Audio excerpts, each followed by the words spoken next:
Hey boardies, welcome to AmassGames. My name is Simon. I'm in a dungeon at Castle Con, just to briefly show you where I'm at. And this is a game, a cooperative game for 1 to 4 players from Yellow. I know the designer Dave Neal, who loves to do Sherlock games, and I've played other games myself.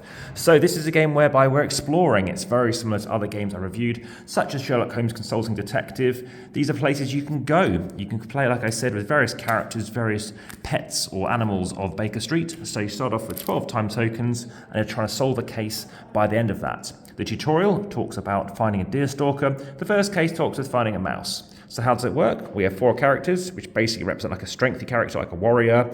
You have like a rogue and stuff like this. A talkative one to sweet talk people. Someone who can search locations, and someone who can sneak past things. So maybe you want to go to a location, so you read the text on the back and then pick a character and say, I think this person in the rats, having read the text, would be handy to sneak past someone. So you take this and you're going to align it to where the arrow is and see if it aligns and matches something. As you can see, nothing matches. And sometimes nothing ever will match.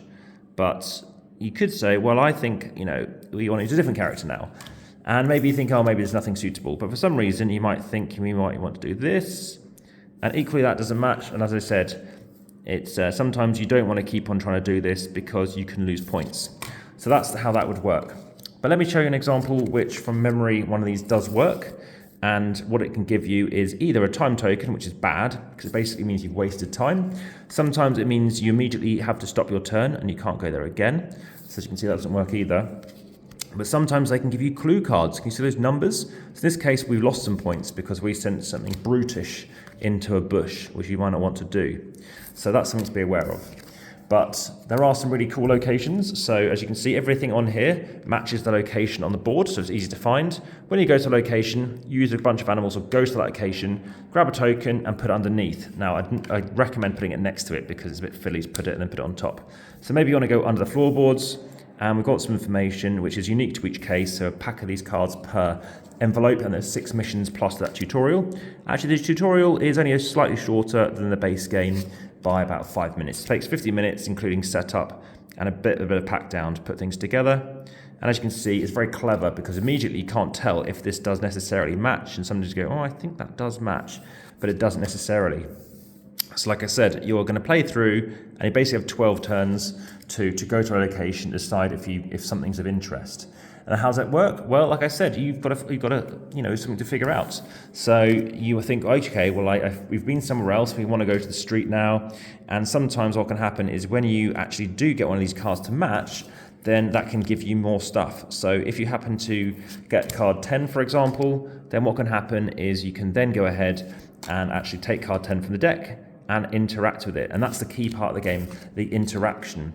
So as an example, we could go to the tree, you could go to the bush, you could go these various other locations. So if we went to the tree, then again, you might want to interact. Maybe you want to fly up to the tree. Maybe, I know that the person in the tree at the current time is timid and they're not giving any information. Maybe you want to be talkative to try and sweet talk that person. Again, they might be useful. Or maybe you want to sort of sneak past because they're busy and they're being preoccupied. So various things that you can do. Like I said, they can unlock different things. But when you do get one of these cards, it's going to be giving you something. And in this instance, you get a new card, so a new place, a new location in the vault, that you can be aligning and getting new stuff from. So very interactive how that works. The gameplay, you really do need to be paying attention to where you want to stick stuff, otherwise you will go into dead ends and you have to retrace your steps.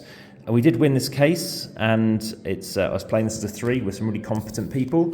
As with some cooperative games, you might find that, I think we're quite even in how we decided how we went about it, but you might find that people could well be alphaing that game, so be aware of that. 6 cases, I'm not in a big rush to kind of play any more cases, to be honest. I think I got a good enough gist of this. Very good, I think people will enjoy it, especially if you like your detective stuff. I have preferred others. This will go in that mystery playlist though, also AmassGames playlist, how to set up play and review playlist, and the family weight playlist. Any questions, please let me know. The best comments are YouTube. I'll give this about a 7.3 out of 10, which is higher than my average rating of 6.34. For this 4K recording, you can also comment. Obviously YouTube is best. and obviously everyone else can see it then. Lastly, head through to Instagram, over 3,000 photographs, and obviously this will be posted there too, so please follow along. Occasionally competitions there are something going live on Linktree, but they are time sensitive. Follow on Facebook, and for now, you can support the channel via Patreon. Back to the table.